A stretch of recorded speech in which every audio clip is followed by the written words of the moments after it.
Hi, this is my Puck's bookstore that I made. It's hosted, as you can see, njit.edu.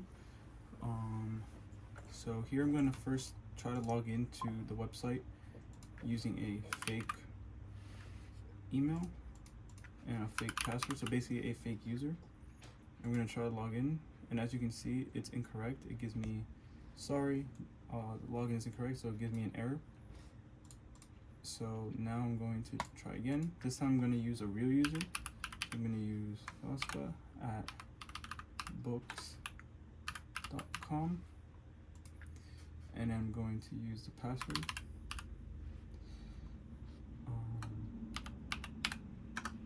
And as you can see, we logged into the user now. So there's the welcome message here, the username Costco Flower, her. Here's Pug's Book, which is the name of this bookstore. It gives us the welcome message. This is Pug's Book inventory here in Elfhelm. Hello, struggler, and it gives the username. So as you can see, we have a real-time inventory info with the book type count, and book list price total. And then here we have our home button.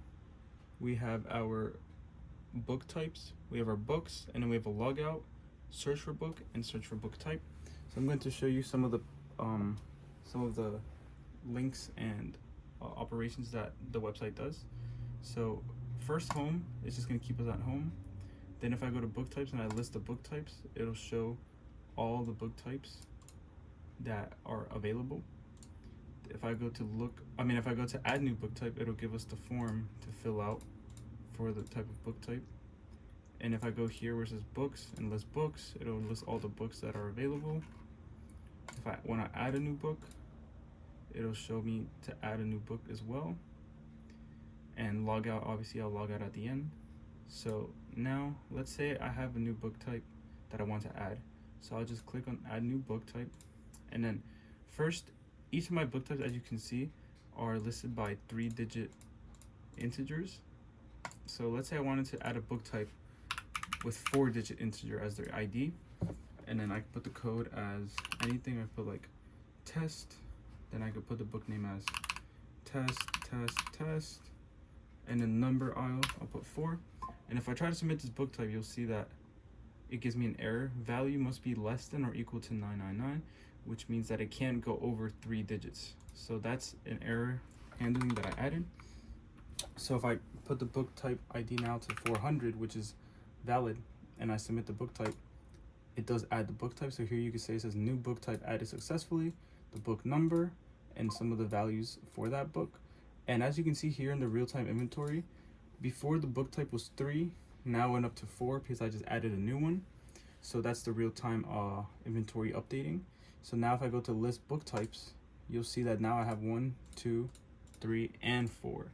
So this fourth one is the one I just added, TST, 4, and it gives me the date when it's added and everything. So now, I'm going to show you how I delete it after, but for now, I'm going to use this book type to also add a new book.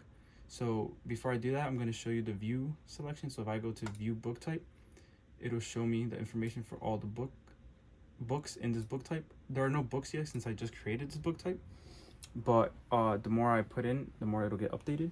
So now if I go back to list book types here, and I click on the book type I just created, and let's say I want to update, let's say, some information on this book, I'll just click update book type.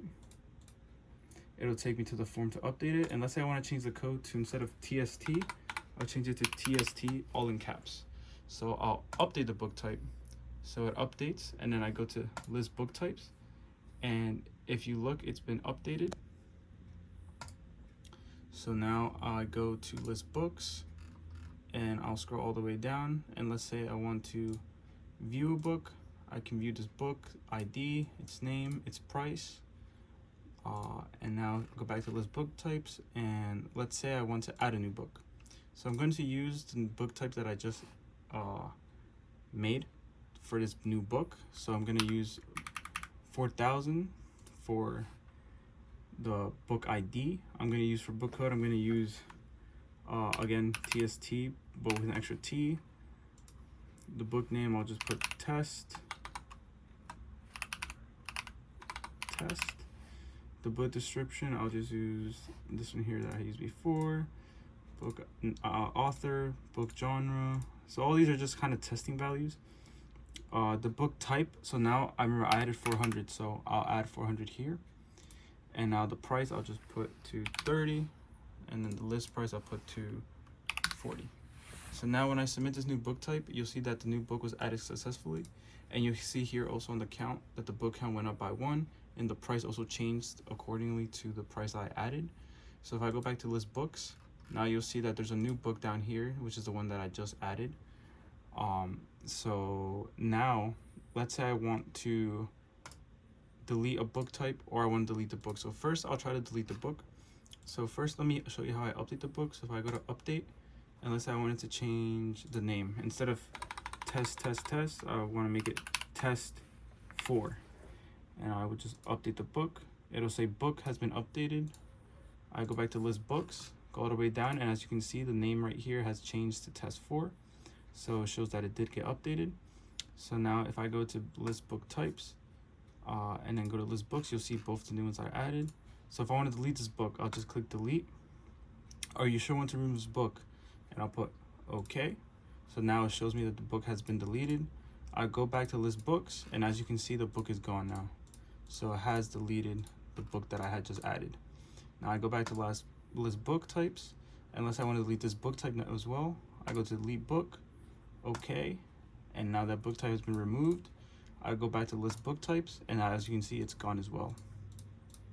So they've all been gone. So now let's say I want to search for a book. So my books are labeled by 4 digits. So if I want to look for book 1000, I click 1000, I press find, and then it pops up the book that I'm looking for. So book ID 1000, book name Berserk, book price 55. And now let's say I want to look for a book type. So now let's do one more thing. So let's say I want to add a new book type. We'll add 5000. We'll add the book code again, test, book name test5, and then book aisle number we'll put 5. So I added a new book type, and I say I want to look for that book type. So now I'll type in 500, since that's the one I just added, and I'll find it. And now you can see it was looked for it. And obviously there are no books for this book type because I just added it, but it just shows that how my website works together and concurrently. And yeah, so that's basically all the pages. Now if I go back home, I'm back home, I go to list book types, it's all 3 that I had plus the one that I just added. I go to list books, it's all the books that I had minus the one that I had made and then deleted. And yeah, search for a book. Let's say I want to search for book 3000. I could press find, and here it shows me the book ID, the book name, and the book price. And again, if I want to look for book 500, book type 500, again, it comes up here. And obviously since it's the one that I just added, it won't show me that book type. And let's say I want to look for a book that doesn't exist. Let's say I put 600, I go find, it'll say sorry, book type 600 was not found. So it gives me an error handling as well.